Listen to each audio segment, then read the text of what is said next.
홍미시온 지도진으로 함께하고 있습니다. 우리가 코로나 때 굉장히 레지오가 많이 위축됐다가 조금씩 이제 레지오단원들이 다시 나오시고 레지오가 좀 살아나고 있습니다. 그런 차원에서 저는 전단원 교육을 한번 했었고 전단원 교육에 한 600분 가까이 이렇게 오셔졌어요. 성당 2층까지 꽉 차가지고 교육을 한번 했었고 그 작년에도 우리 이제 프라도 책임자신분이 오셔서 기억 좀 나시나요? 우리 가무들 막 웃으시고 막 혼자 이렇게 아주 재밌게 얘기하시는 신부님 오셨었고요. 자, 오늘 또 특별히 우리 꼬미시오 우리 단장님과 우리 가무들께서 아주 훌륭한 신부님을 모셔왔어요. 신학교에서 공부하시면서 레지오로 또 석사 논문을 쓰시고 레지오 그리고 지금 현재 인천교구에서 좋은 또 그 아동 청소년들과 함께 이렇게 한 10년 넘게 사목하고 분당을 떠나서 이렇게 지내시면서 가난한 그런 요즘 현대의 가난한 사람들의 대표적인 유형이 우리 또 아이들을 부정한 그런 아이들과 이런 아이들이 아닐까 좀 생각이 듭니다. 신님하고 잠깐 여기 오셔서 시작 전에 좀 대화를 좀 잠깐 나눴는데 제가 논산 대국고등학교 출신인데 우리 또 신부님도 논산 대국고등학교로 나오셨더라고요. 대전 쪽으로 신부님이 되실 수도 있었는데 그때 이제 아버님이 또 군인이시고 하셔서 여기저기 이렇게 다니시고 하다가 인천교구에 정착을 하시는 인천교구 신부님이 되셨어요. 좀 아까워요.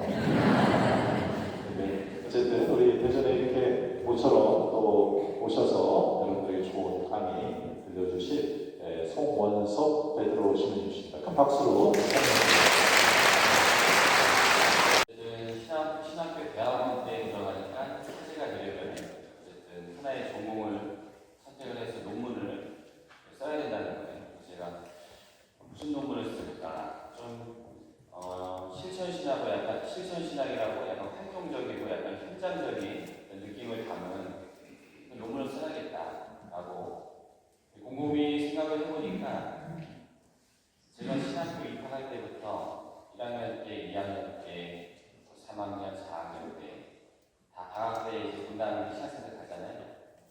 그때 저 위에서 신학교에서 사제 되는 길을 잘 가라고 기도를 제일 많이 해주셨던 분들이 다 우리 레지오 어머니 아버지들이었어요.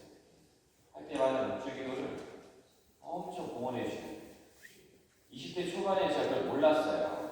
그냥 뭐 신학교 시킨 대로 해본가 보다 했는데 좀 지나고 나서 보니까 그 20대 때 신학교에서도 좀 힘들고 조금은 좀 고민되고 이런 순간들이 있었거든요. 근데 그때마다 제가 굉장히 영적인 힘을 얻고 사제 준비의 어떤 과정을 잘 갈 수 있었던 그런 은총을 굉장히 많이 받았는데 이게 다 우리 레지오 단원들, 우리 부모님들, 아버지 어머님들의 묵주기도가 있었기 때문이구나 라는 걸 깨닫게 되고 레지오를 한번 전공을 좀 해봐야겠다 그래서 그때 인천교구 차정효 신부님 살아계실 때 차정효 신부님의 논문 지도를 받으면서 레지오를 공부하게 됐습니다. 근데 우리나라에서 레지오 자료가 좀 많이 없는 거예요. 학술적인 자료가 없는 거예요. 그래서 좀 쓰기가 좀 많이 힘들었고 그 당시 우리나라 레지오 관련된 논문은 서울교구의 어느 부재님이 쓰셨던 논문 하나 글은 없어요. 근데 레지오를 공부하면 할수록 레지오 역사가 한국 교회 역사랑 같이 발전되고 같이 진행되고 또 모든 분당들마다 다 레지오가 있어가지고 신자들이 세례받고 입문하고 정말 성모님 안에서 성숙한 신앙인으로서 자라는데 굉장히 큰 역할을 하고 있었던 거죠. 그래가지고 레지오를 좀 공부를 좀 해봐야겠다. 제가 4학년 때는 학사 논문이라고 써야 되는데 그때는 제가 묵주기도를 썼어요. 묵주기도. 왜냐하면 이 묵주기도에 대한 은총을 제가 좀 많이 체험을 좀 하게 되는 거예요. 어렸을 때 어머니가 기도를 안 하고 밥을 안 줘가지고 밥 먹으려고 묵주기도 했었어요. 같이 일하는 동생들 깨워가지고 부모사 앞에 앉히고 왜냐면 다 먹어야 돼요. 제가 오남매인데 오남매 5 5명이 다 묵주기도를 해야 답이 나오니까 4명은 다 했는데 1명을 나가면 밥을 못 먹는 거예요. 그래서 어렸을 때 밥 먹으려고 했던 묵주기도가 나중에 습관이 돼가지고 커서 보니까 요즘에 엄청 많아요. 제가 그런 마음이 안 들었어요. 그런 마음이 들기 싫을 때 누군가 좀 너그럽게 바라보고 포용하고 용서하고 참아주고 이런 마음이 들기 힘들 때 이 묵주기도를 하고 있으면 그 마음이 생기는데 그게 제가 제 의지로 이런 마음이 생기게 하실 수 없는 게 아니라 성모님께서 주시는 은총이었다고. 그래서 묵주기도를 논문을 쓰게 되고 또 대학원 때는 또 성모님의 우리 부대, 성모님의 우리 군인들 또 묵주기도 많이 하시잖아요. 그래서 이어가면서 논문을 쓰게 됐습니다. 그래서 제가 이제 레지오 전공인데 또 그 같은 레자로 전공이 있습니다. 레크레이션. 제가 레크레이션 강사인데 강사가 그냥 강사가 아니라 레크레이션 자격증을 줄 수 있는 그런 라이센스를 가진 강사예요. 왜냐하면 제가 이 청소년 재단에서 오랫동안 일을 하다 보니까 애들하고 10년, 20년 10년 넘게 같이 지내잖아요. 처음에 아이들 마음 열고 아이들하고 쉽게 다가가고 아이들하고 금방 친해질 수 있는 방법이 레크레이션이더라고요. 그래서 공부하고 맨날 아이들하고 10년 넘게 놀다 보니까 조금 좀 전공을 좀 하게 됐는데 여러분들도 아침이니까 몸 좀 푸시고 하면 어떨까 해서 실탄 약속이 있었는데 아끼는 아니 괜찮아요. 자 그럼 저 여기 뒤로 묘사하고 자 4개의 분단 나눠서 이쪽은 A팀 하겠습니다. 무슨 팀? A팀. 여기 무슨 팀일까요? B팀. 잘하시죠. 여기는 C팀. 그럼 저기 끝에 다 같이는 D팀. 좋습니다. 그러면은 박수 3번 치고 짝짝짝 A팀 한번 해보겠습니다. 각 팀을 외치겠습니다. 박수 3번 시작. A팀. 자 A팀 먼저 하겠습니다. 자 A팀 먼저 하겠습니다. 자 A팀 박수 3번 시작. A팀 목소리 자 50점 드리겠습니다. 지금 박수 치시는 거예요? 보너스 30점. 목소리 치시는 거예요? 보너스 40점. 20점. 알겠습니다. 자 준비. 자 박수 3번 시작. 자, 목소리 있는 B팀에게 보너스 50점을 드리겠습니다. 아, 너무 잘하셨습니다. 보너스 60점! 70점! 천천히, 벌써 보이시면 안 되니까. 자, 다음 C팀 준비하시고, 목 좀 푸시고. 자, 박수 3번 시작! 목소리 기는 C팀에게 보너스 60점을 드리겠습니다. 우리 아버님의 목소리에 보너스 80점. 100점. 자, B팀 준비하시고, 자, 같이 해요, 같이.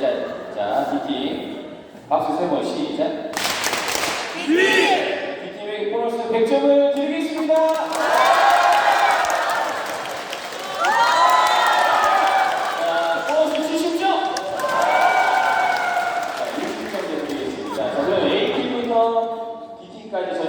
박수 3번 시작. 다시 박수 3번 시작. 자, 첫 번째 게임 갑니다. 레지오 게임 첫 번째고요. 레지오 만세 게임입니다. 잘 들으세요.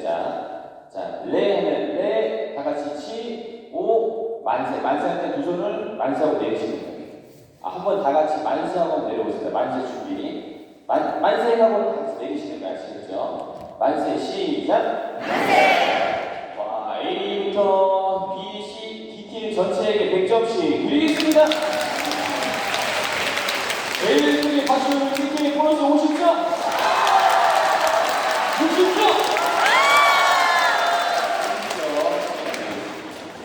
자, 준비.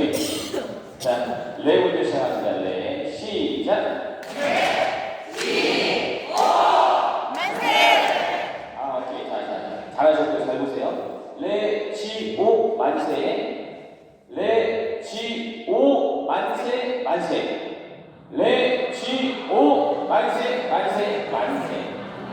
다 이해하셨죠? 아, 좋습니다. 준비. 시작!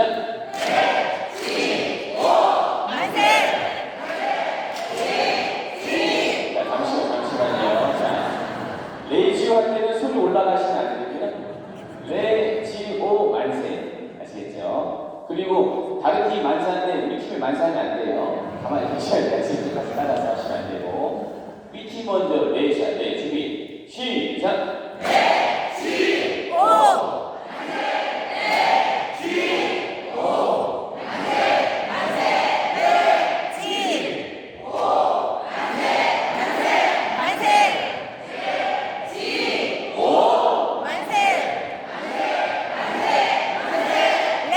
아, 네, 하고 만세 같이 나고 우리 B팀은 이제 나머지 팀에게 100점씩 드리겠습니다. 이게 이해하셨나요? 네. 다 이해하셨습니까? 네. 다른 게임 하겠습니다. 다른 게임 하겠습니다. 자, 레지오 마니의 두 번째 게임 합니다. 제가 레지오 마니 하고 뭐뭐 하세요라는 시키는 것만 하시면 됩니다. 아시겠습니까? 네. 그 외에는 절대 아무것도 하시면 안 돼요. 아시겠죠? 자, 박수 3번 시작.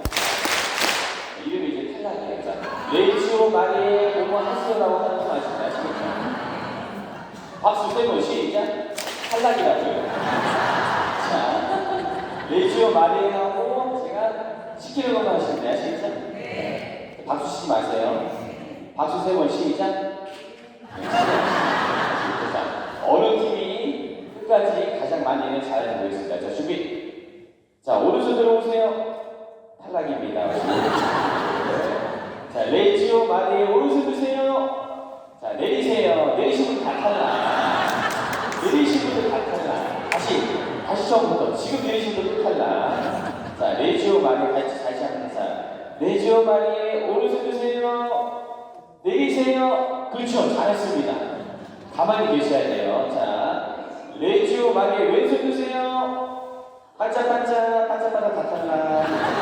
반짝반짝 다 탈락. 자, 레지오 마니 반짝반짝 그만. 멈추신 분들 다 탈락. 멈추신 분들 다 탈락입니다. 계속 하셔야 돼요. 레지오 마니 그만.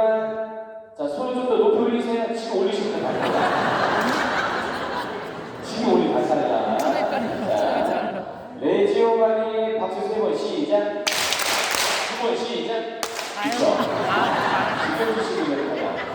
자, 레지오 마니 박수 2번 시작. 3번 시작. 무슨 탈락입니다. 자, 가장 많이 살아남은 우리 B팀에게 200점을 드리겠습니다. 아유, 점수 써야 되는데. 점수를 썼어야 되는데. 또 아주 할 게 많은데 여기서 레지오 강의로 왔으니까 중간중간에 드리도록 하겠습니다. 자, 레지오의 정신과 영성의 소식입니다. 레지오가 성모님의 군대죠. 레지오 마리아의 액자를 붙이면 오모의가 됩니다. 그래서 레지오 마리아 성모님의 군대다. 레지오 마리아 창설자가 누구시죠? 땡크? 보시죠. 1917년도에 아일랜드라는 나라의 더블린이라는 지역에서 이제 빈첸시오회 활동을 하시다가 아픈 환자들이 굉장히 많았어요. 그래서 분당 자매인들하고 환자를 찾아서 위로해주고 기도해주는 활동을 하면서 레지오가 처음에 만들게 됐습니다. 그리고 점차적으로 세계적으로 퍼져 나가면서 이제 우리나라의 1953년도 광주의 현 하롤드 그때 주교님께서 그때 전쟁 끝나고 우리나라 굉장히 어렵고 열악하고 힘들고 그런 시기인데 사제의 수는 엄청 부족한 거예요.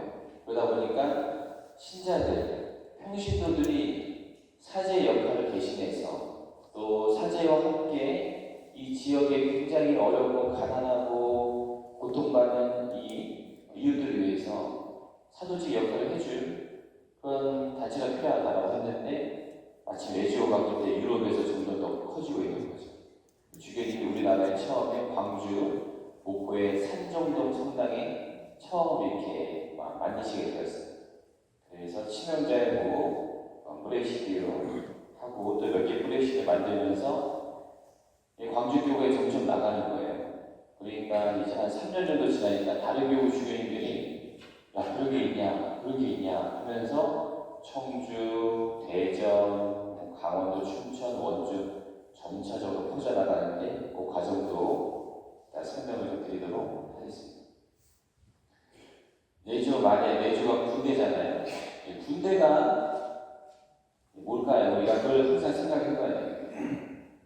자, 군인은 훈련시키고 양성시키는 곳이 군대죠.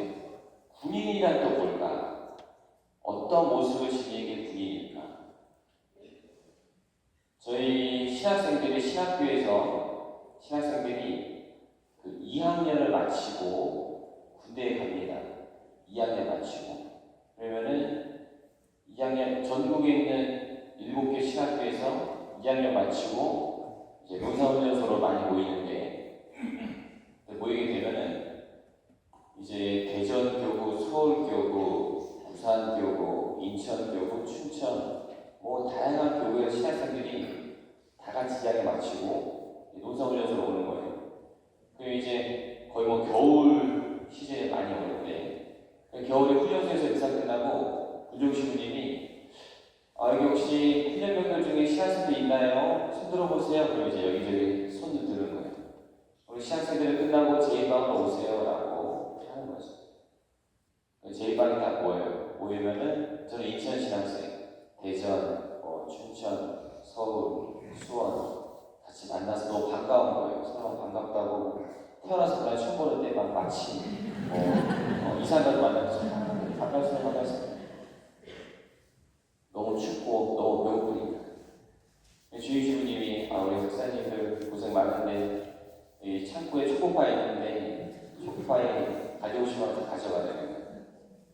그래서 이제 저도 이제 초코파이 하나씩 넣으면서 과연 내 나라주의 일군 전투복에 훈련복에 초코파이가 몇 개 들어가자 봐야겠다. 주머니, 앞주머니, 옆주머니, 안주머니, 팔주머니까지 초코파이 40개가 들어가요. 40개. 끝나고 이제 내부실 훈련소 내부실 들어가면서 막 이제 찬송하면서 들어가는 거죠. 역시 하나님, 그래도 신학생이라고 이렇게 초코파이로 축복해 주시고 신학교 잘 갔다.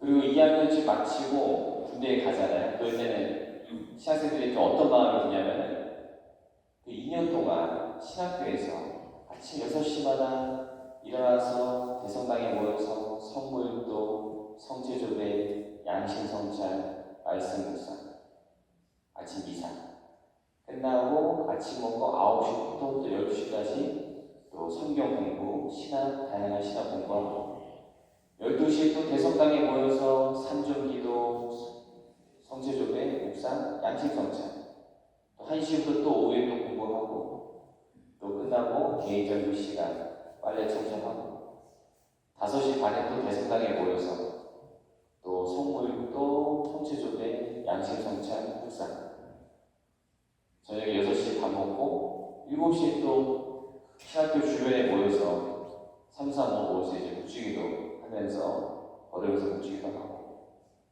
묵주기도 끝나면서부터 대치묵 시간이라고 해서 다음날 아침까지 말을 하면 안 돼요. 왜냐하면은 저녁 시간에 언어가 있으면 하느님한테 온전히 집중을 못한다는 거죠. 밤 시간에는 오로지 하느님 안에 머물면서 하느님 안에 집중할 수 있는 시간을 갖고 두 번째는 사제가 언어가 되게 중요해요. 말이 되게 무거워야 돼요. 왜냐하면 많은 신자분들의 아픔과 어려움과 나약함과 다 이거 다 들으면서 살아야 되기 때문에 언어에 대한 훈련도 되는 거예요. 다음날 아침까지 말은 7시 반에 묵주기도 끝나면은 7시 반에 또 대성당에 모여서 끝기도, 성모일도, 성체조례, 영적 독서, 묵상 그리고 이제 저녁에 들어가면은 9시 9시에 들어가자마자 옷 갈아입고 11시로 뛰어갑니다. 11시에 소등이 되는데 공부할 시간이 2시간밖에 없는 거예요. 근데 그 시간 안에 뭐 라틴어 단어 다 외워야 되고 히하고 히브리어 성경도 다 외우면서 공부해야 되고 외울 게 막 산더미처럼 쌓여요. 막 뛰어가서 11시에 공부하고 11시에는 시학교 전체가 다 소등에 불이 다 꺼져요. 근데 공부할 게 이만큼 쌓였잖아요. 그거 들고 이제 화장실로 가요. 유일하게 화장실에서 공부하고 외우고. 그렇게 2년 지냈잖아요. 성경 말씀도 머릿속에 막 많고 그러면은 뭔가 좀 내가 이제 군대에 가서 내가 세상에 약간 파견된 느낌? 그래서 내가 신학생으로서 진짜 천주교에서 사제의 길을 가는 사람의 모습을 제대로 보여줘야겠다. 이런 마음을 가지고 군대를 갔다 왔지. 나는 내 나이 또래 다른 친구들하고는 좀 다르다라고 생각을 하는 거예요. 그래서 어쨌든 그 생각 가지고 군대 입대해서 초코파이로 축복을 받고 초코파이를 가지고 내무실로 가서 이제 아무도 안 볼 때 사물함에 40개 다 쌓아놓고 수건으로 이렇게 가려놨죠. 그래서 이거 내가 진짜 배고파서 진짜 죽을 것 같을 때 그때 먹어야겠다. 너무 춥고 너무 배고팠어요. 그때는 너무 춥고 너무 배고프고 손도 맨날 막 갈라지고 막 밤에 배고파서 훈련병들이 화장실에서 물 먹고 와. 수돗물 먹고 근데 야간 훈련 끝나고 막 발밥을 끌고 와가지고 먹고 와요. 첫째 날이 됐어요. 이제 20명이 머리 맞대고 내무반에 쭉 누워있단 말이죠. 다들 막 누구 먹을 거 없니? 먹을 거 없니? 배고프다 막 이래. 난 속으로 나는 있지. 나는 먹을 거 많지. 이럴 거예요. 지우지. 배고프다 왜 먹을 거 없니? 둘째 날이 됐어요. 하루 종일 밖에서 팔발 떨면서 얼마나 춥냐면 국그릇을 받아요. 국을 먹지 못해. 너무 따뜻해서. 막 껴안고 있고 나중에 식으면 먹고 막 그 정도로 하루 종일 추워서 고생해서 또 다시 내무실로 들어왔어요. 이제 막 누구 먹을 거 없냐 배고프다 막 난리가 나요. 그러면서 각자 각 지역에서 왔잖아요. 각자 자기 지역에서 제일 음식 맛있게 말하는 식당 자랑을 막 해 서로 막. 그러면서 또 더 배고픈 거야. 그러면서 저도 이제 가만히 있어. 누구 먹을 거 하나만 줘라 막 그러는데 가만히 있어. 그냥 내가 죽고 싶을 때 먹어야 돼. 그래서 넘어왔어. 근데 그때부터 뭔가 마음이 불편한 거예요. 셋째 날이 됐어요. 또 밤에 막 난리가 났어요. 난리가 나고 하는데 제가 생각을 했어요. 아니 다들 이렇게 배고파하는데 나는 왜 이 초코파이를 나눠주지 못하는 걸까? 그 생각이 들어요. 불편한 게 그거였어요. 제가 신학교에서 성경을 공부하고 했던 내용을 예수님이 그러셨어요. 내 이웃을 내 몸같이 사랑해라. 목숨을 내어주는 것보다 더 큰 사랑은 없다. 섬김을 받는 게 아니라 섬기는 그런 사람이 되어야 된다. 내가 너희를 이렇게 사랑한 것처럼 너희도 서로 사랑해라. 누가 겉옷을 달라고 하면 속옷까지 다 내어주어라. 누가 신의를 가자고 하면 천리까지 다 같이 가져라라는 이 성경 말씀을 제가 머릿속에 달달 다 외우고 있거든요. 그 말씀이 머릿속에서 계속 맴돌아요. 그런데도 저 초코파이를 나눠주지 못하는 거예요. 와, 진짜 나 이거 신부될 사람 맞나? 이 신부될 자격이 있나 내가? 아니 어떻게 사제를 살면서 앞으로 사람들한테 성경 말씀대로 살라고 이야기해야 되는데 이 초코파이 하나를 나눠주지 못한 제 모습. 그때 제가 정말 많이 깨달았어요. 내가 굉장히 교만했고 그 성경 말씀 몇 개 알고 공부 조금 2년 동안 하고 살았다는 걸로 내가 굉장히 착각하고 있었다. 잘못 내가 교육을 받았구나. 셋째 날 넘어왔어. 밤에 너무 불편한 거야. 넷째 날이 됐어요. 누워서 다들 배우고 나면 어떤 친구가 누구 나한테 초코파이 2,000원에 팔아라. 2,000원에 팔아라. 저기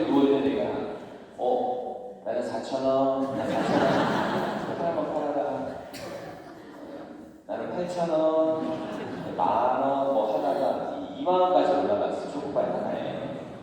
제가 누워서 그럼 나는 얼마를 버는 거지? 40개니까 그건 좀 벌어가네. 막 혼자 이러다가 제가 그랬어요. 많이 배고프면 초코바이 같이 나눠 먹을래? 그랬어요. 그러니까 수명이 동시에 펄떡 일어나요. 그런 게 어디냐고. 초코파이가 여기 있을 수가 있냐. 그런 게 어디냐 난리가 나요. 그래서 내가 좀 갖고 있는데 같이 나눠 먹자. 이래서 2개씩 딱 돌아가는 거예요. 40개니까. 2개씩 같이 나눠 먹었어요. 그러니까 그때 훈련병들이 당신 뭐하고 온 사람이냐고, 뭐하다 온 사람이냐 물어보는 거예요. 저는 부끄러운 거예요. 제가 너무 부끄러운 마음으로 내가 사실 천주교 신부라고 사제라고 그 주변의 사람인데 내가 이제서야 내가 갖고 있었는데도 이제서야 내가 내려놓는다. 진짜 나는 진짜 부끄럽다라는 마음으로 내가 그 얘기했거든요. 갑자기 박수를 막 치면서 역시 종교는 천주교라고. 자기는 진짜 그것도 알았대. 자기는 진짜 그것도 알았대. 난 옛날부터 천주교는 진짜 종교지 않았다고. 불교 개신교 아니라고. 난리가 나는 거예요. 난 부끄러워가지고. 그래가지고 나보고 성당 어떻게 다니냐 물어보는 거예요. 제가 그 훈련소는 교회법상 군인은 특별한 식물이기 때문에 5주만 세례받으면 세례를 줘요. 훈련소는. 그래서 제가 성당 5주 다니면 세례받고 뭐 하고 한다 해서 그 19명 중에 열심한 신자, 열심한 개신교 다니는 2명 빼고 나머지 17명은 성당 다니는 교회만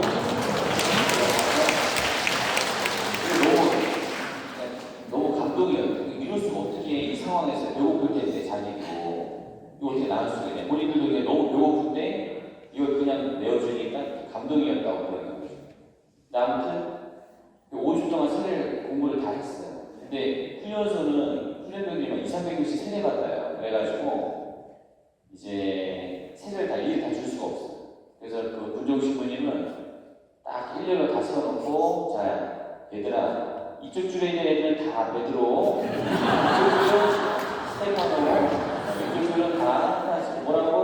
프란시스코입니다. 그래서 머리에 눈 뿌리면서 나는 선거와 선생님으로 세례를 줄 맥주를. 제 내부시 친구들은 다 베드로 줄에 갔어요. 베드로 줄에 가가지고 다 베드로 세례 받고 그때 그 기억이 있는데 그때 제가 그 체험을 아직도 가지고 있어요. 제가 지금 사제가 됐잖아요. 10년 공부하고 지금도 사제 생활 한다고 하는데 내가 사제이지만 나도 언제든지 내가 아는 거 하고 내가 가지고 있는 믿음대로 내가 실천과 행동으로 못 살 수가 있다. 사람이 머리로 아는 거랑 지식으로 가지고 있는 거랑 삶과 행동과 실천이 다를 수가 있구나. 항상 성찰하고 내가 알고 있는 말씀을 내가 살고 있는지, 내가 정말 예수님의 모습을 따라서 살고 있는지 항상 성찰하고 예수님께 온전히 의탁하고 성모님께 묵주기도 바치면서 성모님 도와주십시오 기도하고 항상 그런 겸손한 마음을 항상 돌아봐야 되는구나. 저뿐만 아니라 모두 한 사람 한 사람 마찬가지죠. 그래서 성모님의 군대다. 군대 얘기가 지금 보면 군인들은 끊임없는 훈련과 과정을 반복을 하면서 학습을 합니다. 군대에서도 저도 군인이기 때문에 매일 훈련을 같이 해요. 저도 의무병이라고 나중에 특수직을 받아가지고 의무학교 가가지고 환자들 호송하고 총 맞은 병사들 어떻게 조치하고 어떻게 쓰러진 병사들 어떻게 어깨에 들쳐맺고 하는지를 매일매일 훈련을 하는데 신학교 과정은 마찬가지죠. 매일 성부 있다고 기도하고 양심 성찰하고 성체조회하고 말씀 묵상. 이것도 그게 끊임없는 반복과 훈련의 과정인 것처럼 우리 레이저 단원들도 마찬가지예요. 레이저 단원들도 군인이시기 때문에 이 영성 생활에 대한 이 훈련 과정을 반복적으로 또 끊임없이 자기를 돌아보면서 진행을 해야 됩니다.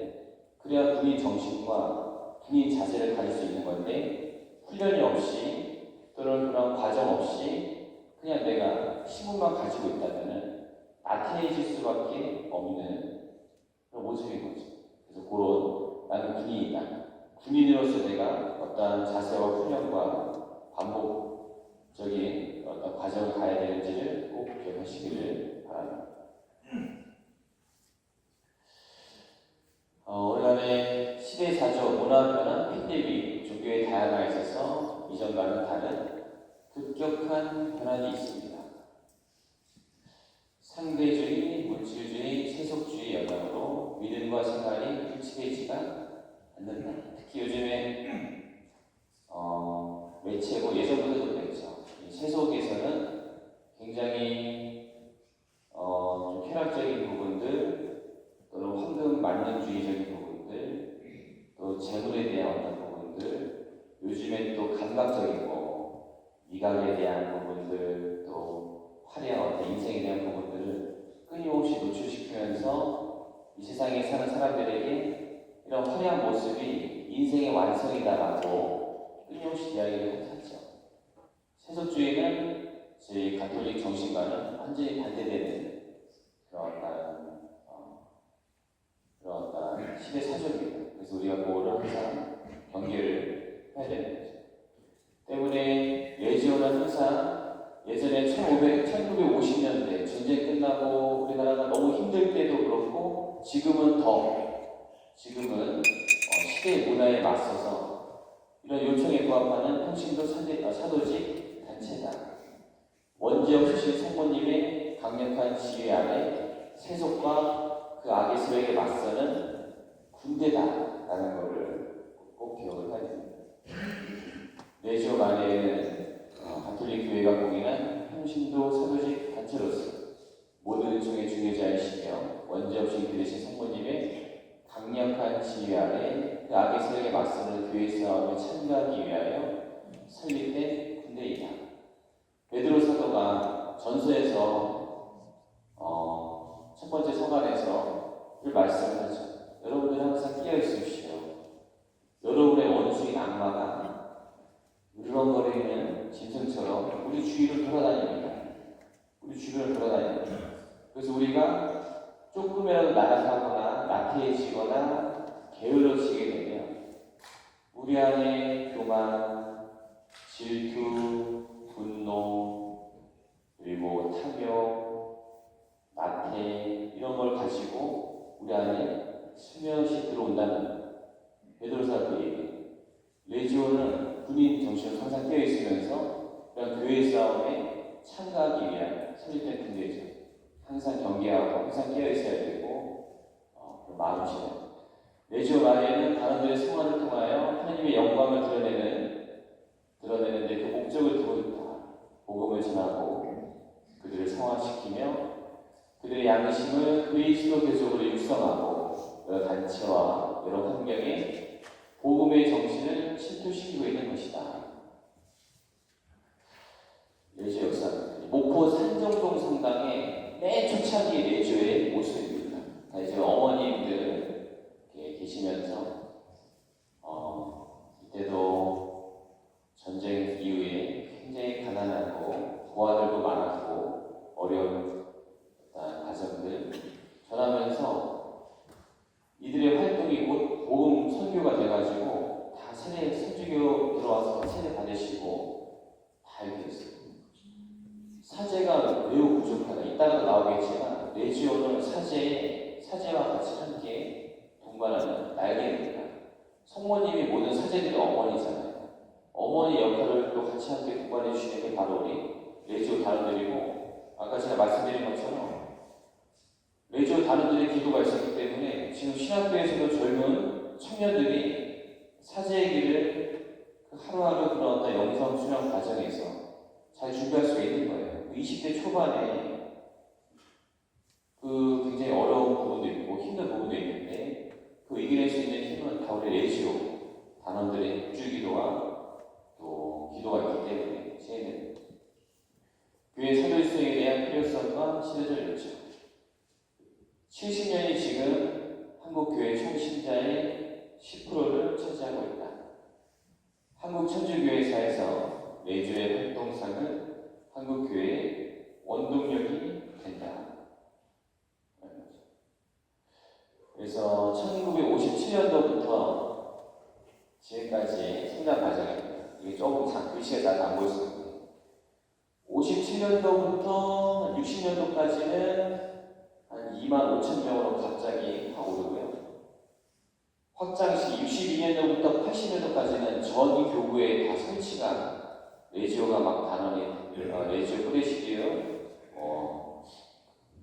꼬미실 이렇게 설치가 막 되는 시기고, 성장 시기는 80년도 5만 명에서 전국 5만 명에서 94년도까지 25만 명으로 올라간 시기. 협조 단원까지 합하면 50만 명으로 되는 시기인데, 사실 이 시기에 우리나라 천주교에서 한국 천주교에서 뭘 하냐면은 대한민국 전국 민족 복음화 운동을 막 해요. 그래서 우리 선교에서 한일 복음을 전하자. 전국 교구 대대적으로 민족 복음화 운동을 해서 선교에 굉장히 많은 활동을 하게 되는데, 이때 활동했던 분들이 다 레지오 단원들입니다. 같이 이렇게 이때 한국 천주교의 신자들도 엄청 늘거든요. 레지오 단원도 같이 이렇게 느는 거예요. 세례받고 입문하고 레지오 활동하면서 또 성모신심 안에서 성장하게 되는 거죠. 이 배경이. 그리고 94년도부터 2002년도까지는 조금은 정체 시기인데 그래도 좀 늘다가 지금 이때부터 지금까지는 좀 실체죠. 코로나 시기에는 조금 떨어졌다가 다시 약간의 조금 활성화되고 있는 위기입니다. 도입 시기, 사목자가 부족한 상황에 교회 유지에 추적 역할을 한 레지오 마리아이다. 우리나라의 첫 평신도 사도주의자, 또 평생 한주의 활성화에 굉장히 큰 기여를 했다. 확장 시기, 전 교구의 코리아 설립 및 정착, 선교 활동의 단계로 발전한다.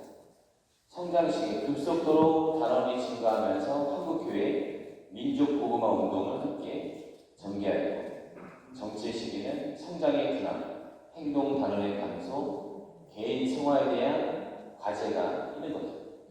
침체 시기는 단원들이 더 감소되고 있고, 시대적인 세속화 영향 때문에 근원적으로는 세속화 때문이다라고 이야기를 많이 하죠. 여기에 대한 극복이 요청된다라고 이야기할 수 있습니다. 레지오가 발전될 수 있는 요인은 뭐냐면은, 일단 시대적인 요청이 있었어요. 전쟁 이후 종교에 대한 욕구와 관심의 증대, 사제수의 부족. 두 번째는 한국 전통의 성모 신심과 순교 신심이 있어요. 우리나라 순교 역사가 길잖아요. 100년 동안 1만이 순교 우리 선조들이 있다. 1만 명의 우리 순교 선조들이 이 가톨릭 천주교 신앙이 너무나도 소중하고 귀하기 때문에 이거를 후손들에게 전해주기 위해서 자기 목숨 바쳐 증거한 그러한 순교 신심이 있고, 이때부터 성모 신심은 우리나라 조상들의 순교 신심 안에서 계속 깊어지고 전해지고 했던 거죠. 이 한국 전통의 성모 신심과 레지오의 성모 신심이 너무 잘 부합된 거예요. 그래가지고 레지오도 발전될 수 있었고, 평신도 사도직으로부터 시작된 한국교회 자발성과 능동적 참여, 또 초창기부터 사제직과 밀접한 관계가 있어서 같이 이렇게 발전하게 되었다. 시대적 상황과 레지오, 다원주의와 레지오. 다원주의가 뭐냐면 모든 근본적인 원리는 어느 곳에든 있다. 그러니까 천주교 가르침도 많고, 불교 가르침도 많고, 신천지 가르침도 많고, 그거 없이 그냥 자기만 믿고 사는 사람들의 가르침도 많고, 또 자기 욕구 중심에 사는 사람들도 내 인생은 이게 맞다. 다 맞기 때문에 각자의 인생 알아서 살아가고, 다른 사람의 종교와 이런 신념을 요구하지 마라. 이런 주의인 거죠. 그러니까 절대적인 보편적인 가르침을 위협하는 다원주의, 시대사주의입니다. 그래서 거짓과 오류와 세속적인 관념도 차별 없이 받아들이는 위협입니다. 이게 굉장히 좀 우리 가톨릭이 이전부터 위협되는 사조죠. 그러니까 특히 레지오 우리 단어들 군인들이잖아요. 규율과 숙명, 인내와 노력을 요구하는 우리 레지오 영성이 치명적인 위협이 됩니다. 천주교 진리를 위협하는 종교를 가장한 세속 단체들이 만들어나면서 우리 천주교 신자들의 신앙생활에도 굉장히 어려움을 끼치는 경우들도 있고, 다른들의 가치 판단과 변화와 자율적인 요소들의 수련이 필요하다. 프란치스코 교황님께서는 선전기도 끝나고 하신 말씀에서 그리스도인의 삶은 세속주의와 결탁하거나 타협할 수 없습니다. 오늘날 세속주의 현상이 매우 심각함을 지적하고 그 영향 안에서 무신론과 종교적 무관심주의가 팽배해지고 있음을 바랍니다. 개인뿐만 아니라 모든 공동체에도 영향을 끼치기 때문에 교회는 끊임없는 재보고화를 요청합니다. 때문에 레지오는 단원들 사이에서 영웅적인 행위에 대한 도전 정신과 또 사명감이 떨어지고 형식적인 활동 보고 활동적인 분위기가 적잖게 드러난다. 이 영향 때문에. 그래서 레지오의 구세 정신과 자세를 지니고 있지 못한다면 규칙과 교율이 무너지고 활동 기피 현상과 함께 정체성의 혼란이 생길 수가 있다. 그래서 이를 극복하기 위한 교본 교육 강화, 그 외에 이따가 말씀드린 여러 가지 제안들 함께 보도록 하겠습니다. 그 레지오 단원들의 영성도 같이 설명드리면서 제가 신학교에서 공부를 하는데 영성 신학 공부를 관심 있게 많이 했어요. 신학생들 다 하는데, 근데 여러 가지 성인들마다 신앙의 과정과 단계를 이야기를 하는 거죠. 성경에서도 보면은 하나님께서 어떻게 부르시고 어떻게 성장시키시고 어떻게 양성시키시고 어떻게 당신의 사도로서 변화시키는가, 여기에 대해 과정이 다 영성 과정인 거예요. 이스라엘 백성도 보면은 처음에 그렇게 깨닫지도 못해요. 이집트에 가서 주님 살려주십시오 해가지고 이집트에 탈출시켜가지고 광야에서 헤매게 하는데 낮에는 불기둥, 낮에는 구름 기둥, 밤에는 불기둥으로 이끌어주시고 함께 하시는데 또 이스라엘이 하나님을 거부하고 하나님을 아프게 해드리고 하나님과 반대되는 죄를 저지르는 거죠. 그리고 또 이제 벌을 받는. 그 다음에 또 주님 죄송합니다. 주님 제가 잘못했습니다. 그럼 하나님도 용서해 주시고 또 만나와 메추라기 또 맛이 물려주시고 한단 말이죠. 또 감사합니다 하다가 또 시간 지나면 또 하나님 그래서 잊어먹고 또 우상 숭배하고 또 죄를 저지르고, 이 과정을 반복되면서 하나님께서 양성시키는 당신의 백성을 성화시키는 그런 과정을 또 묵상을 또 하게 됩니다. 제자들도 어떻게 부르시고 어떻게 어떤 과정을 더 가르치시고 어떻게 사도로서 변화시키시는지를 과정입니다. 그래서 제가 공부해 와서 쉽게 얘기해서 총 4가지 단계로 볼 수가 있는 거예요. 이 4가지 단계 안에서 과정이 반복될 수 있겠지만, 첫 번째는 입문의 단계. 처음에 하나님에 대해서 입문할 때 그냥 처음에 천주교에 대해서 관심 가지고 세례받는 경우도 있고, 아니면 내가 이미 오래전에 어렸을 때 세례받았는데 사실은 종교에 대한 관심 없이 살다가 나중에 시간 지나고 나서 좀 진지하게 질문을 던지는 시기. 하나님은 정말 계실까? 또는 보이지 않는 하나님, 내가 만질 수도 없고 대화할 수 없는 하나님을 내가 어떻게 안다고 말할 수 있을까? 정말 진지하게 천주교에서 가르치는 게 정말 무엇이고 나는 내 삶에 어떠한 교리를 찾는다 이런 질문을 던지는 시기가 입문의 시기입니다. 그러면 사람마다 하나님을 입문하게 되는 경위는 굉장히 다양해요. 어떤 분은, 어떤 사람은 내 주변에 열심히 신앙생활하는 사람들의 모습, 그들이 하는 말, 그들이 하는 삶의 모습을 보고 저 사람은 무엇을 믿길래 저렇게 살 수 있을까? 저렇게 세속적이지 않고 저렇게 남을 위해서 어떻게 저렇게 살 수 있지? 라고 보면서 주변 사람들의 어떤 삶의 모습을 보면서 하나님을 알고 세례받는 경우도 있고 또 하나는 다른 사람들의 기록, 하나님을 만난 사람들의 기록과 그들의 증언을 보고 그들의 삶을 보고 하나님 믿게 되는 경우도 있습니다. 보이지 않는 하나님이라고 하는데 사람이 이제 인식의 자격이 내가 이순신, 세종대왕 같이 내가 그 사람들을 보지 않고 만나지 않고 대화하지 않아도 그 사람이 있다는 믿잖아요. 왜? 그 시대에 그 사람들을 만나고 체험하고 대화하고 그들의 한 업적을 보고 기록한 사람들이 있기 때문에 우리가 그 기록을 보고 믿지 않아도 그 사람을 직접 보지 않아도 믿는다는 거예요. 의심 없이.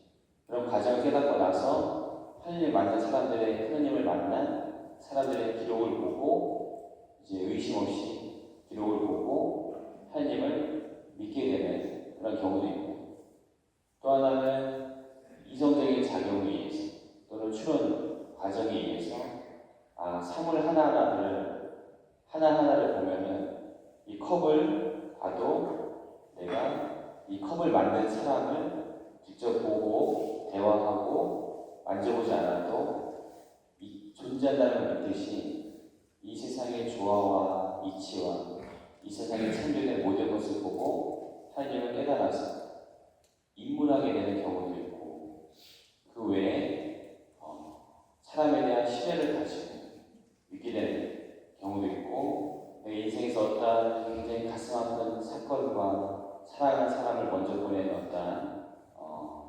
일들을 통해서 하나님을 깨닫게 되는 경우도 있고 하나님을 깨닫게 되는 과정은 누구나 다 굉장히 다양합니다. 성경에서도 하나님께서 성경의 인물들을 하나하나 부르시는 과정은 굉장히 다양해요.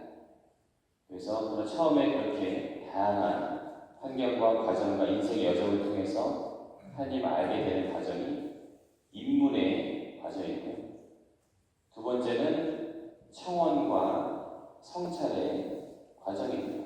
처음에는 오면 하나님을 잘 모르지만 하나님이 정말 좋으시고 살아계신 분이다 라는 것만 알고 기도를 한다는 거죠. 주님 이렇게 해주십시오. 주님 도와주십시오. 주님 제가 하는 일 잘 되게 해주시고 성공하게 해주시고 끊임없이 하는 아프지 않게 해주시고 어디 합격하게 해주시고 또 돈도 잘 벌게 해주시고 처음에 잘 모를 때는 기도를 하는 거예요. 그러다가 잘 들어주지도 않고 조금 의심도 들고 회의감도 들고 막 그럴 거죠. 그러면서 하나님 정말 계시다. 내가 이렇게 하는 기도가 맞는 걸까 하면서 자기 자신을 성찰하게 됩니다. 성찰의 과정. 회개의 은총도 조금 받으면서 그래서 내 자신을 깊이 보게 되는 거예요. 내가 보니까 내 안에 무의식 속에 내가 그동안 살아오면서 받은 상처 때문에 내가 무의식적으로 아파하는 것들이 있고 다른 사람에게 내 스스로도 단절하는 게 있고 어떤 모습에서 내가 화가 나는 게 있고 어떤 부분은 내가 수용하지 못하는 게 있고 어떤 부분은 내가 머리로는 알지만 행동으로 살지 못하는 부분이 있구나. 그걸 하나하나를 내가 보게 되는 거예요. 그러면서 하나씩 깨닫게 되는 것은 하나님께서 이렇게 부족하고 약하고 이렇게 다짐도 쉽게 다짐도 어기고 금방 잊어버리는 그냥 나를 불러주시고 또 늘 7번씩 7번이라도 용서해 주시고 당신의 말씀으로 나를 키우시고 이사상자 안에서 당신의 살과 피로 나를 기르시고 이끌어주시고 나와 함께 하시는구나 라는 것을 깨닫게 됩니다. 청원과 성찰의 단계에서 내 이렇게 부족함에도 불구하고 하나님께서 나를 이토록 사랑하시고 이끌어주시고 나에게 당신 사도로서 당신의 자녀로서 사명을 주시는구나 라는 것을 깨닫게 됩니다. 하나씩 하나씩. 그러면서 감사와 찬미의 과정으로 넘어갑니다. 하나님 감사합니다. 하나님 말씀이 하나하나가 내 안에 살아서 움직이고 하나님의 말씀이 있는데 그냥 글로 읽는 게 아니라 마치 굉장히 사랑이 많은 엄마가 자녀에게 속삭이듯이 사랑의 언어로 이제 들리고 또 주님께서 주시는 양식들, 성사의 은총들, 고해 성사의 은총, 성체 성사의 은총들을 다 깨닫게 되는 하나씩 하나씩 깨닫게 되면서 내가 몰랐는데 깨닫고 나서 보니까 하나님의 사랑이 이게 표현할 수가 없는 거예요. 그러면서 하나님 감사합니다. 하루 아침에도 감사합니다. 눈 떠서 감사합니다 주님. 감사합니다 주님. 감사의 과정. 그 다음에 마지막으로는 봉헌의 과정입니다. 내가 너무 하나님께 감사하고 하나님께 나를 이토록 사랑하시는 걸 깨닫기 때문에 하나님께 내가 조금이라도 보답하고 싶은 거예요. 하나님께 보답하고 싶고 그래서 하나님께서 원하시는 게 무엇인가 주님께서 원하시는 게 무엇인가를 봤더니 나를 따르려면 매일매일 자기 십자가를 지고 나를 따라야 합니다. 그래서 보니까 예수님이 항상 십자가에 매달려 계시고 또 성인들이 이야기하죠. 당신이 사랑하는 사람일수록 많은 십자가를 요구하십니다. 주님께서 원하시는 게 십자가의 길, 우리가 하루하루 봉헌하는 십자가를 원하시는구나. 그래서 하나님께 봉헌하는 거예요. 그때부터 내가 십자가를 함께 보인다. 다른 사람이 미워 보여도 주님 제가 이 미워 보이는 걸 용서하면서 십자가로 봉헌합니다. 하나님의 사랑에 조금이나마 보답합니다. 주님 제가 이거 하는 게 힘들어도 이 힘든 과정을 하나님께 봉헌합니다. 주님 제가 단식을 해서 배가 좀 고프지만 이것도 하나님께 봉헌합니다. 주님 제가 다 봉헌합니다. 바뀌는 거예요. 완전 인식이 완전. 그전에는 미워 보이는 사람 또 조금 질투감 드는 사람 또 굉장히 거슬리고 저 사람만 있으면 마음이 불편해지는 사람들이 있다면 이제는 내가 하나님께 봉헌해야 되는 기쁜 마음으로 봉헌할 수 있는 십자가구나 하면서 봉헌의 단계로 변화된 거죠. 제가 강화도에 있을 때 2년 동안 봉쇄 수녀원 두 곳을 제가 이사를 다녔어요. 하나는 성글라레 수녀원, 하나는 성모관상 수녀원인데 거기에 50대 초반 수녀님들 12분이 그래서 봉쇄 생활을 했어요. 거기서 죽을 때까지 안 나가시는 수녀원 뒤에 자기 무덤을 다 파놓으셨습니다.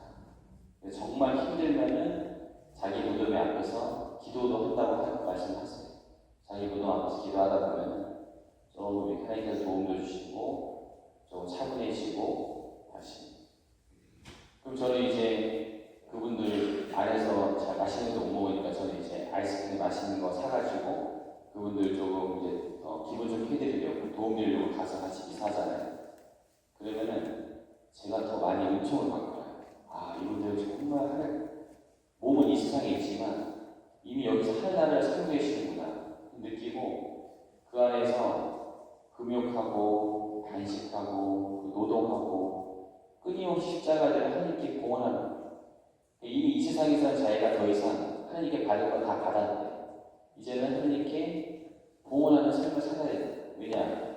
지금도 많은 죄인들, 하나님을 떠나 있는 그 죄인들의 영혼을 위해서 하나님께서 우리에게 많은 십자가를 요청하시는데 그 십자가를 끊임없이 봉헌하는 삶을 사시는 클레레 수녀님들로 성모관사 사시는 수녀님들을 놓고 강화주 제가 굉장히 많이 느끼고 체험하고 그 정말 참된 봉헌의 삶이 이런 삶이구나라는 것도 알고 왔죠. 그러면서 이제 나중에는 하나님께서 이 십자가의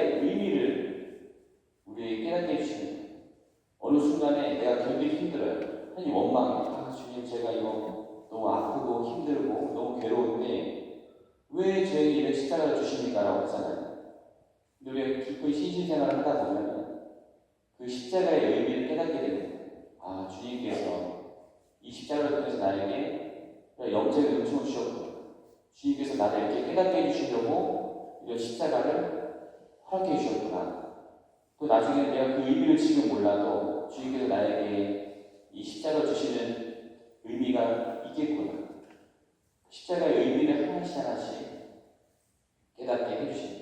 그전에는 주님이 이 강론을 하실 때 질문을 하셨다고 합니다. 여러분, 그 사랑하는 사람의 얼굴을 보면 생각나는 바다가 있습니다. 그 바다를 세 글자로 하면 뭘까요? 라고 물으셨대요. 그 바다의 이름은 사랑해입니다. 했다는 거예요. 그러니까 이제 어느 자매님이 이거 재밌다. 그래서 집에 갔어요. 집에 가가지고 딱 보니까 TV 앞에 남편이 누워있는 거예요. 누워있는 남편 그거 찍으면서 여보 남편이 왜 귀찮게 왜? 여보 내 얼굴 봐봐. 내 얼굴 보면 생각나는 바다 이름 없어? 나중에 딱 보니까 열바다. 열바다. 이 자매님이 평소에 조금 속이 상하고 하신 게 남편이 같이 미션도 좀 나가고 성과도 좀 이루고 같이 하면 좋은데 자매님은 11시 미사에 따로 나가시고 남편은 저녁 미사 따로 나가고 그럼 자매님이 속이 상했어요. 그래가지고 기도도 막 하시고 했는데 근데 어느 날 남편이 저녁 미사를 갔다 온 거예요. 갔다 오고 나서 갑자기 아유 그래가 내가 미안했어 하면서 내가 잘못했다. 내가 그동안 나 되게 힘들었지 이러면서 청소도 대신한다고 설거지도 자기가 한다고 자매님이 너무 감동받은 거예요. 예수님이 그 남편한테 이런 총을 줬구나 해서 너무 감동받고 너무 감사해서 다음날에 과일바구니 하나 사다 들고 주유주님 사제관에 가서 띵동 눌렀어요. 주유주님이 자매님 무슨 일이세요? 그랬어요. 자매님이 신부님 감사드려요. 저희 어제 남편이 저녁이사 다녀왔는데 은총을 너무 많이 받고 왔어요. 신부님 어제 강론 때 아내를 사랑하고 하셨나봐요. 신부님. 신부님이 아닌데요. 원수를 사랑하고요. 원수를 정말 잘해주더라고요. 자매님이 2번 상처받으셨어요. 어느 시골 분당의 신부님 이야기인데 너무 더우니까 너무 시골 분당의 젊은 신부님이시 너무 가난한 분당이어서 성당에 에어컨이 없어요. 38도 올라 성당이 막 1층이 막 불불 끓고 찜질방인데 선풍기가 아무리 돌려도 이것만 나와. 신자들 다 주보로 다 부채질하고 근데 신부님 젊은 신부님이셔가지고 강연을 막 20분씩 꼬박꼬박 하는 거예요.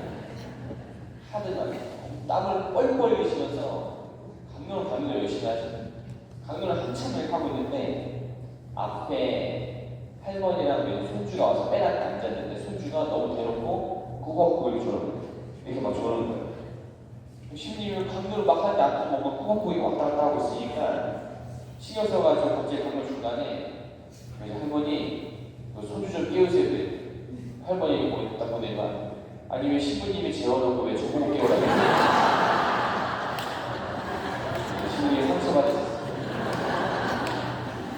나 열심히 강연하는데 끝나고 마당에서 그러고도 인사하고 있어요. 안녕하세요. 네, 인사하고 있는데 다른 할머니가 왔어요. 와가지고 아이고 신부님 더운 날에 강연하시느라 힘드시죠? 그랬어요. 신부님이 막 그래도 제 맘 알아주는 할머니밖에 없네. 약간 위로를 받으셨어요. 할머니가 그러니까 강연 좀 짧게 하세요. 신부님이 또 2번 상처받아요.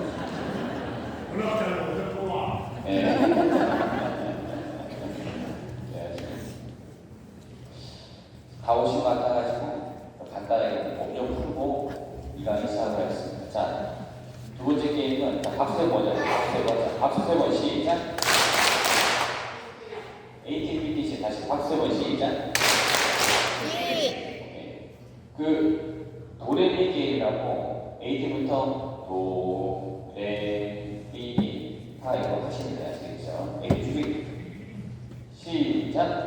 도 음을 맞추셔야 도 이게 아니라 도 음을 맞추셔야지. 게임이에요. 도 이게 아니라 AT 먼저 가고 AT 먼저 준비 시작.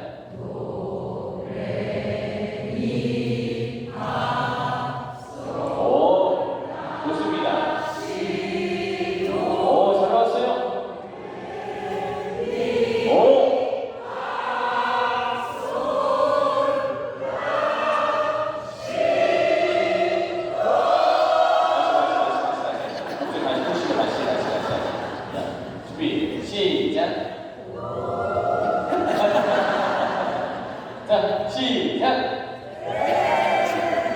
자, 전체 100점씩 드리겠습니다. 너무 잘했습니다. 올라가는 건 조금 어려우니까 내려가는 거 할게요. 자, B팀부터 도, 시, 라, 소 이렇게 내려가요. 도, 시작!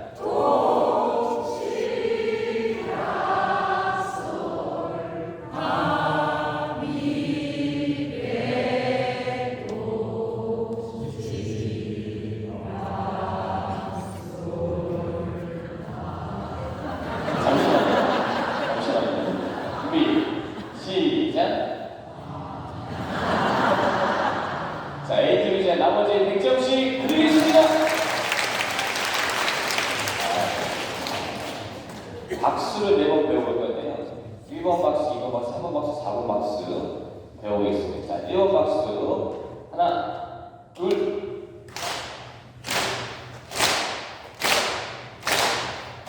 이게 몇 번 박수예요? 2번 박수. 너무 잘하셨습니다.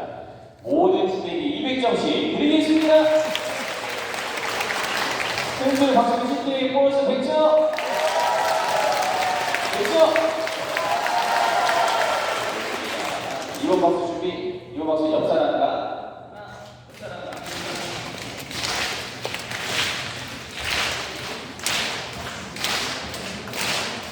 자, 반대로. 자, 오케이. 이게 몇 번 박수요? 2번 박수입니다. 자, 3번 박수는 잘 보세요. 네. 5095 차량.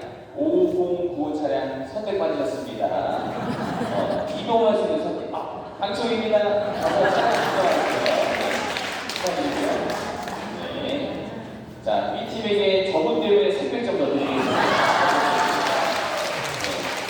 자, 3번 박수. 무릎 2번, 손뼉 2번, 이렇게 돌리고, 어이, 이렇게 하시면 시작. 무릎 2번, 손뼉 2번, 돌리고, 어이, 무릎 2번, 손뼉 2번, 더 크게, 자, 우리 어머님들 돌리고, 우리 아버님들 더 크게 돌리고, 좋습니다. 다 같이 돌리고, 이게 몇 번 박수예요? 3번 박수. 대망의 4번 박수.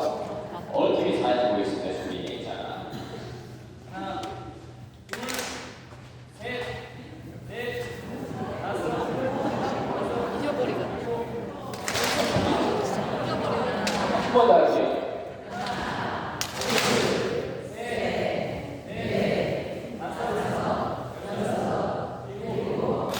준비, 시작.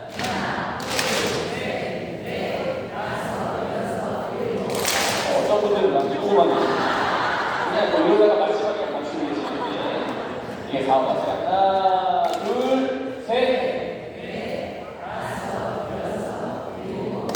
좋습니다. 이거 한번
평신도 사도직의 풍부한 유산이다.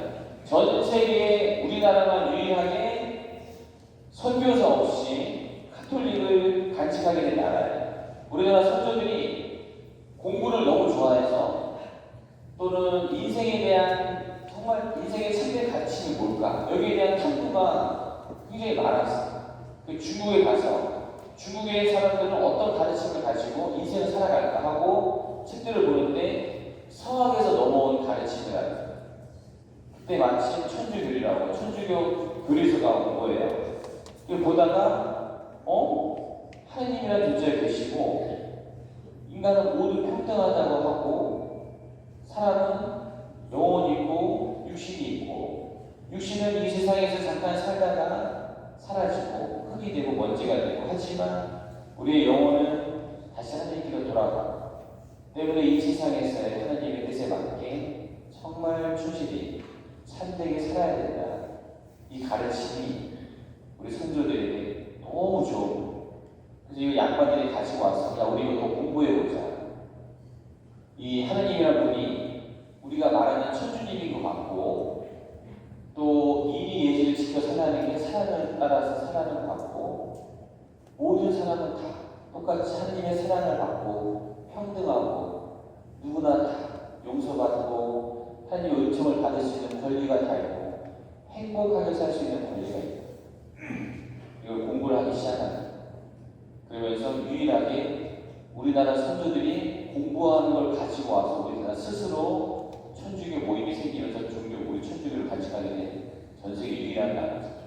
평신도 사도직으로부터 우리 한국은 가톨릭 신앙을 갖게 됐다.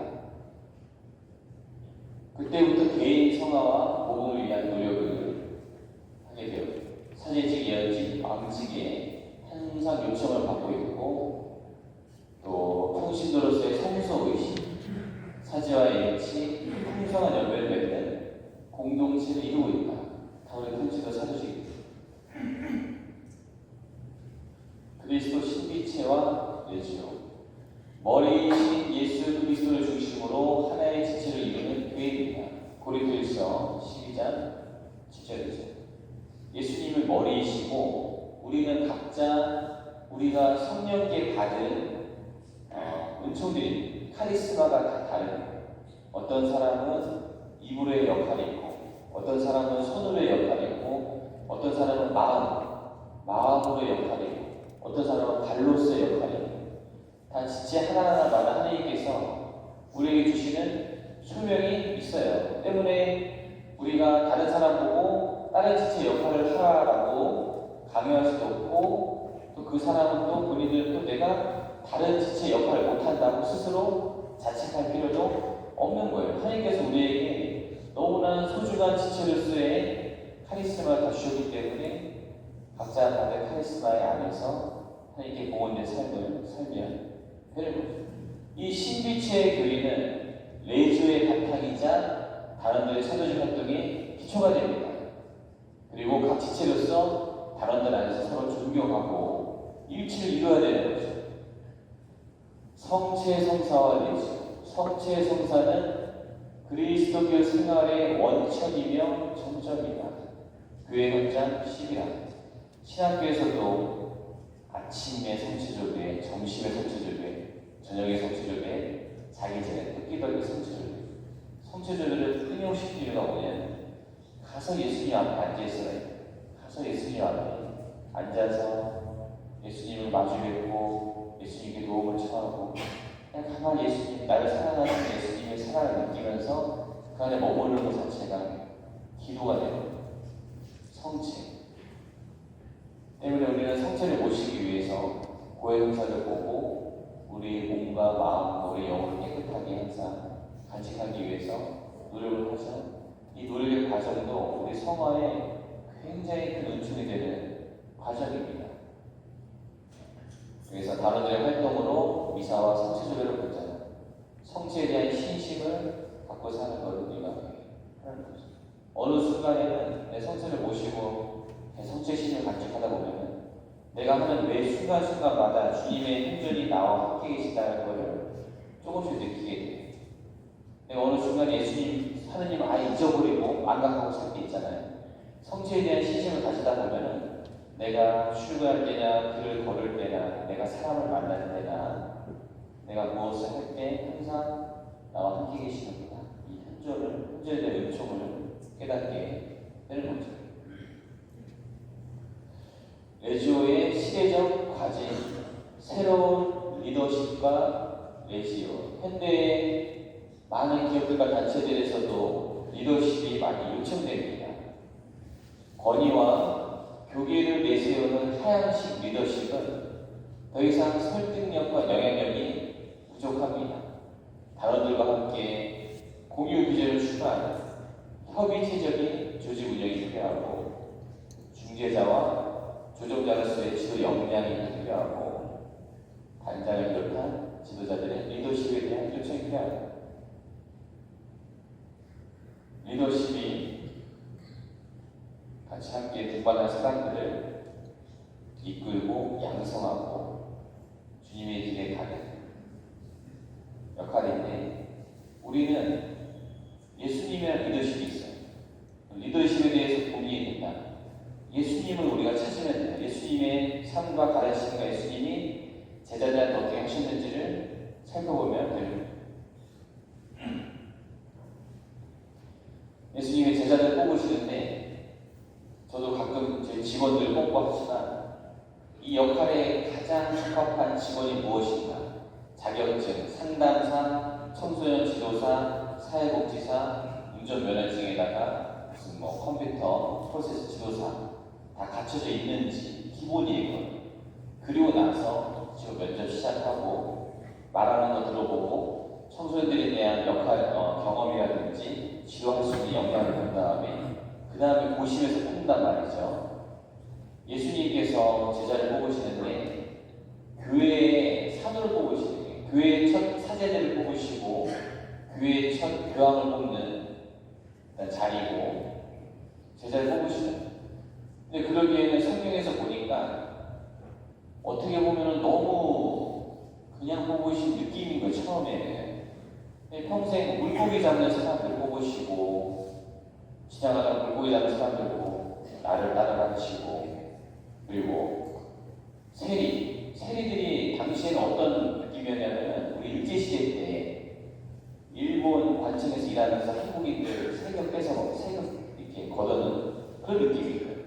거의 나라의 배반자 느낌이라면 세리가 그 당시 로마의 지배를 받는 시대여가지고 그러니까 세리하면은 죄인이다, 나쁜 거, 매국노다 이렇게 손가락질 받는 그 세리였던 마테오도 뽑으시고 너무 평범하고 너무 보통 사람같이 화나면은 쉽게 욱하고 금방금방 또 다짐도 어기고 흥분해가지고 화도 내고 그리고 지식적으로도 좀 부족하고 이런 사람들 너무 평범하고 너무 뛰어나지 못한 사람들을 뽑으신 거예요. 예수님이.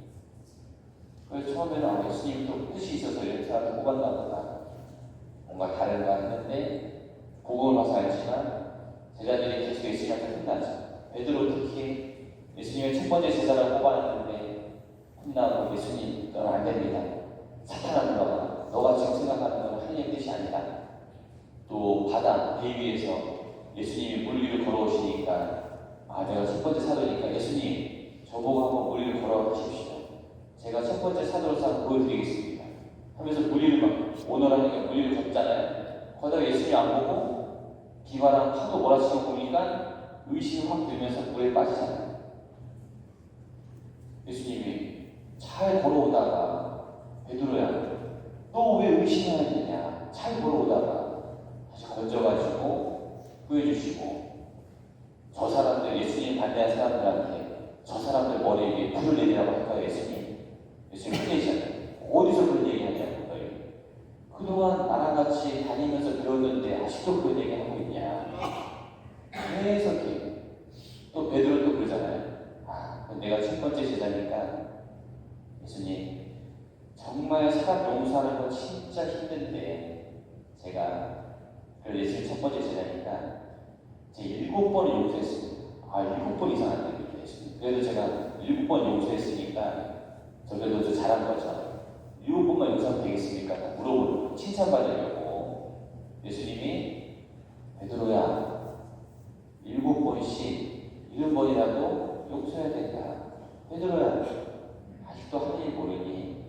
하나님은 너를 그 이상으로 용서해주고 계신다. 그걸 깨달아야 된다 하면서 계속 이렇게 가장 결정적인 장면은 뭐예요? 최후의 만찬 때 예수님이 얘들아 너네들 오늘 다 날 버리고 도망갈 거다 미리 얘기해 주시오. 미리 얘기해 주시면 나중에 그 의미가 있어요. 베드로가 헐떡 일어나서 예수님 다른 사람들은 몰라도 저는 안 그래요. 저는 제 목에 칼이 들어와도 절대로 그러지 않습니다. 다른 사람들은 다 도망갈 수 있지만 제가 너무나 사랑하고 존경하고 제 목숨 이상으로 사랑하는 예수님은 절대 저는 그러지 않습니다. 그러니까 예수님 베드로한테 베드로야 너는 오늘 나를 3번이나 부인할 거다. 아니야 다를까 예수님 겟세마니 동산에서 피땀 흘리시고 로마인들이 와서 잡으니까 제자들 다 도망가잖아요. 예수님 혼자 두고 다 도망가. 베드로 예수님 말한 대로 몰래 따라가다가 3번이나 예수님 면전에 대고 저 모르는데요. 또 따라가다 또 잡히면 저 진짜 모르는 사람인데요. 3번이네. 제자들이 도망가고 어디 구석에 가서 정말 자기 가슴을 찢고 머리를 쥐어 뜯으면서 엄청 괴로워했다는 자기 자신에 대해서 어떻게 우리가 예수님 버리셨고 내가 예수님 버리셨고 나는 정말 천국 갈 자격도 없고 나 같은 놈은 진짜 구원받을 수도 없다. 너무 자책하면서 굉장히 괴로웠다는 거죠. 그리고 나서 예수님이 부활하셨어요. 부활하시고 나서 처음에 제자들 딱 만났어요. 제자들이 고개도 못 들어요. 예수님 만나는 고개도 못 들고. 예수님의 제자들 첫 만났을 때 했던 말씀 뭔지 아시죠? 너희에게 평화를 빈다. 얘들아 괜찮다. 너희 마음에 왜냐하면 제자들 마음을 아시기 때문에 괜찮다. 너희 마음에 평화를 빈다. 이미 나는 다 알고 있었다. 너의 나약함, 너희가 지을 잘못, 나약함으로 비롯되는 여러 가지 잘못들, 실수들 난 이미 다 알고 있다. 다 알고 있고 너희 마음에 이제 평화를 간직해도 된다. 괜찮다. 이러시는 사람 같으면 어떻게 해요? 사람 같으면은 다른 사람들은 어떻게 너희가 나를 배반할 수 있냐? 너희는 그러면 안 되지. 질책할 수 있겠죠. 예수님 안 그러시오. 평화를 주고. 근데 이게 제자들한테 아주 결정적인 큰 체험이 되는 거예요. 우리가 그동안 교만했구나. 우리가 예수님을 버리고 갔는데 불구하고 예수님은 이미 다 우리의 나약함을 아시고 용서해 주시고 그 나약함을 통해서 더 성장하고 또 하나님의 사랑을 깨달을 수 있도록 이끌어 주시는 분야를 깨달은 거예요. 제자들이 그때서야. 그리고 나서 성령을 받고 정말로 사도로서 성화되는 거죠. 예수님의 리더십이 뭐예요? 그때가 깨달을 때가 있는 거예요. 사람. 그때까지 동반해주고 이끌어주시고 용서해주시고 또 끊임없이 전해주시고 나중에 평화를 빌어주시는 리더십이 예수님의 리더십이시고 그 리더십 안에서 제자들이 사도로 성화되고 변화되고 다시 태어나는 거잖아요. 예수님이 우리 한 사람 한 사람도 다 그렇게 이끌고 계세요. 우리가 가끔 기도하다 그럴 수 있어요. 예수님, 제 안에 이 나약한 모습 좀 제발 좀 없애주십시오. 제 이것 때문에 너무 괴롭습니다. 이 기도한단 말이죠. 사도 바오로도 그래요. 사도 바오로도 고린도서에서 제가 예수님께 제 마음에 이 마귀가 한 마리 있는데 가시처럼 저를 찌릅니다. 주님께 제발 이 마귀 좀 없애달라고 그렇게 기도했는데 주님께서는 이 마귀를 없애주지 않으셨습니다. 왜냐? 내가 금방 교만하고 하나님 믿고 기도 안 할 거야. 내가 교만해질까? 내가 완벽하다고 생각하면 교만해질 거야. 마찬가지로 우리 어떤 나약한 모습 있잖아요. 우리 그 나약한 모습 때문에 스스로 자책하고 실망할 필요는 없는 거예요. 성찰을 해야겠지. 왜냐하면 예수님 이미 그걸 다 아시고 우리의 나약한 모습, 반복된 어떤 잘못, 우리가 고치지 못하는 어떤 모습을 통해서 우리에게 더 당신의 사랑을 더 깊이 일깨워 주시고 더 성화시켜 주시기 위해서 함께 동반하고 계신 거다라는 그 리더십을 우리가 생각하면 예수님 리더십이야말로 정말 하나님 큰 사랑 안에서 정말 사람을 변화시키는 리더십이구나라는 걸 깨달을 수 있는 거고 레지오 단원들은 그냥 예수님의 리더십을 가지고 살아야 되는 거죠.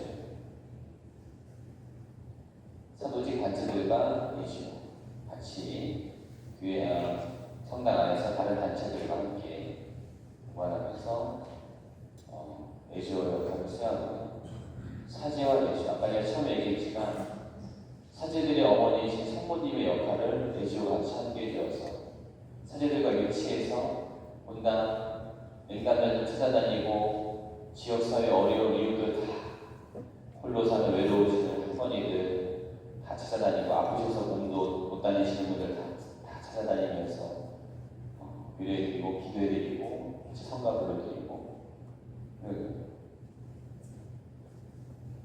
사제와 레지오 또 신학교에서 저도 신학교에서 레지오 활동하고 단장까지 했어요. 신학교는 아프실 수도 있어 같이 찾아가지고 막 하는데 그거 하나만도 되게 감동받고 그래서 되게 반응들도 들고 그랬는데 신학생 때부터 레지오 활동하면서 레지오에 대한 이해가 필요해요.